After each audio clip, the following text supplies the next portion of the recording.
Hi guys, welcome to my channel Infinity Tech. So in this video, I'm going to show you how to turn off the compatibility option from your Word file.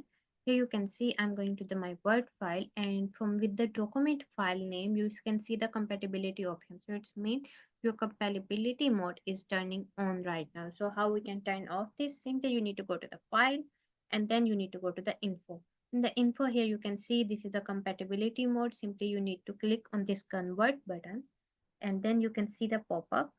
Here you can see you just need to click on that pop-up. Okay, and here you can see our compatibility mode is turned off. I don't see the pop-up because I removed the option of the pop-up. If you can see the pop-up in your board, so you simply need to click on the OK on that button, and here you can see our compatibility mode is turned off. It's very simple and easy way to remove the compatibility mode.